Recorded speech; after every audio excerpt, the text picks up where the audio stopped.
have this piece of wood that I'm trying to turn into a knife holder, magnetic knife holder, much like that one there on the wall.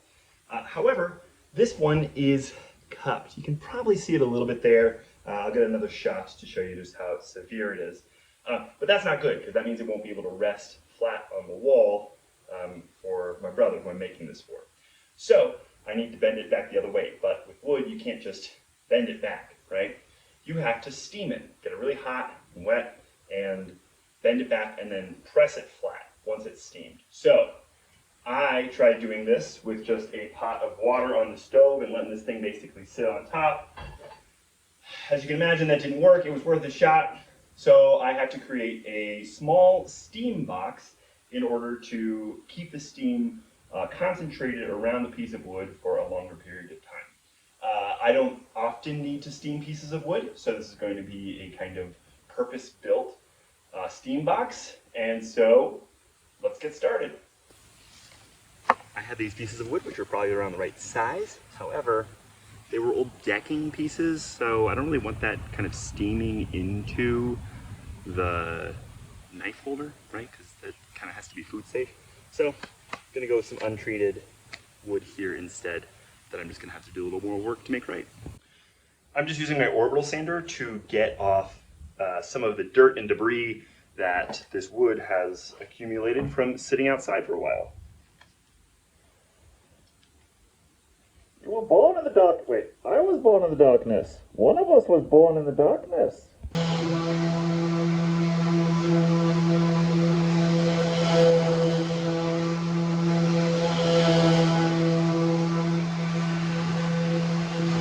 Now I've got to cut my boxwood such that it's a little bit larger than the piece I'm trying to steam. So I'm going to need 4 pieces that are just a little bit larger, and then I can start connecting them together to actually make a box that the piece will slide into.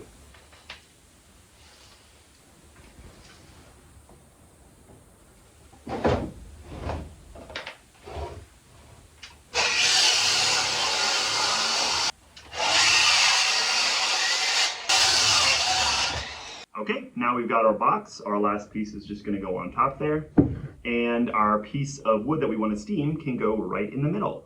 However, we want it to not lay on the ground, right? Because then it won't get steam all the way around. So we have to create a couple dowel struts to kind of support it and keep it in the air during the steaming process. So let's put it together first and then do the dowel, and we'll see if that was a mistake. Already splitting, that's great.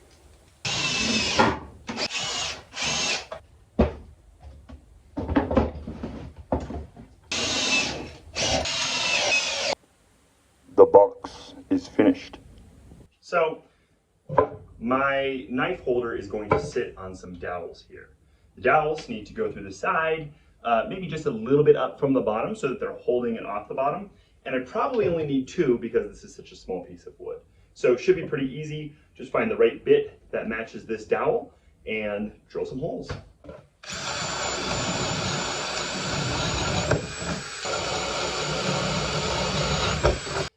Just drilled some holes. Now put the dowel through. I think properly you'd probably want a hole at either end for the dowel to come through all the way. But because it's such a light piece of wood, I kind of think maybe we'll just do it without doing that. Let's find out. The more shortcuts I can take, the better. So I'm gonna put this in and then cut off the remainder. All right.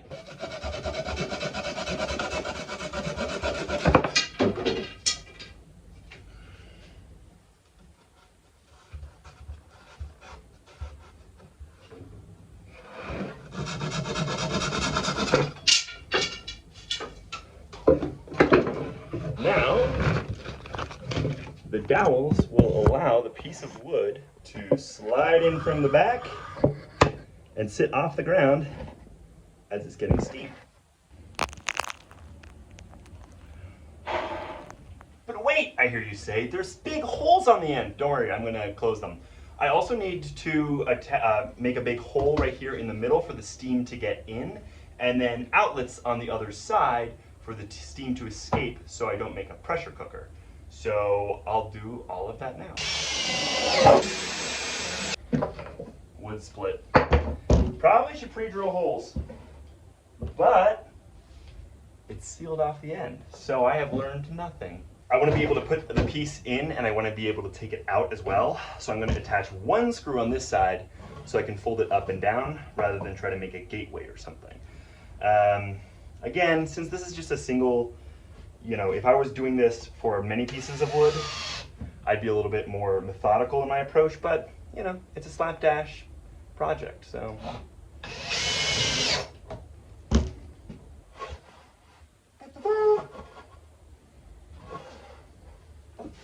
Can now take the piece of wood, put it right in for the steaming, close it up, we're good to go. Last thing I want to do is create a couple outlet holes for the steam itself and an inlet hole for the steam itself.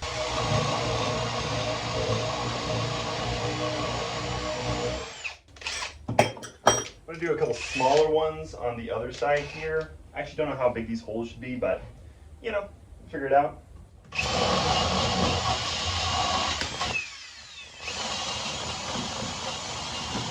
And then on this side for the inlet, I have a huge hole saw because I'm just going to be putting this on a pot of boiling water.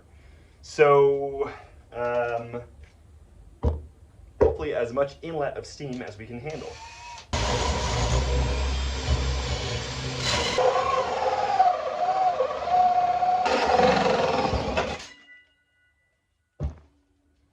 Hot. Here's my pot of boiling water. I'm going to put this box on top.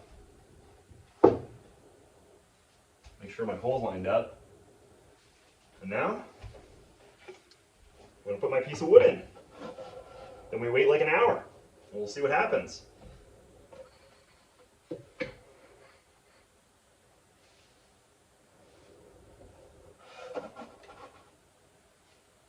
Good luck. Steam's coming out them holes. Okay, it's been about an hour, which means that it should be ready to come out and be flattened. I have to do this really quick though. Within a couple minutes, it can start to set already, and so I need to get this and get it down to some clamps in the basement as fast as I can. Let's give it a shot.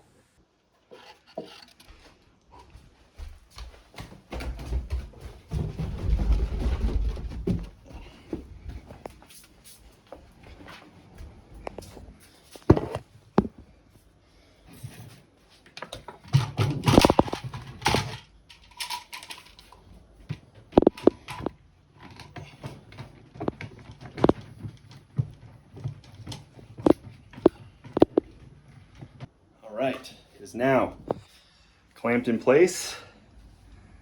Let's give it 24 hours and see if it worked. One eternity later. Moment of truth. Oh no. Okay. So, not sure how well you can see that, but it is still a little cupped. I might try steaming again.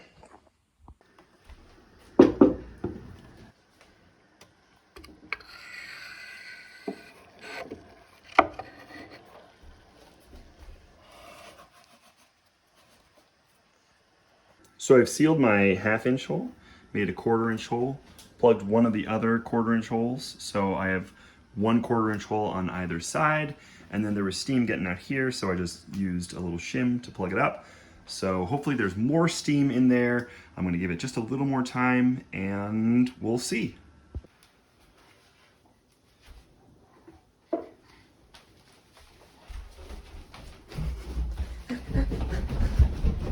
Get back. Come on. Shaky cam. Wait.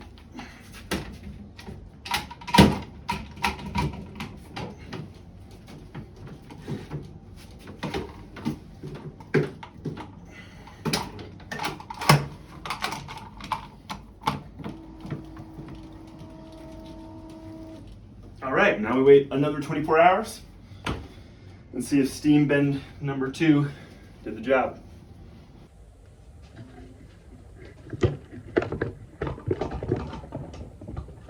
Okay.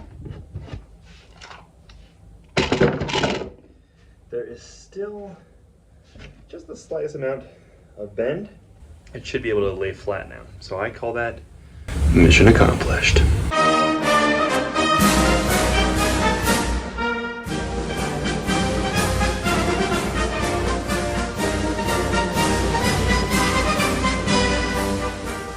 I was actually not satisfied with that last attempt, so we're going to try one more time, see what happens. This time I'm going to try to overbend the wood. So rather than just flattening it onto a different flat piece of wood, I'm going to try to bend it in the other way to hopefully counteract some of that cupping. If this doesn't work, I failed.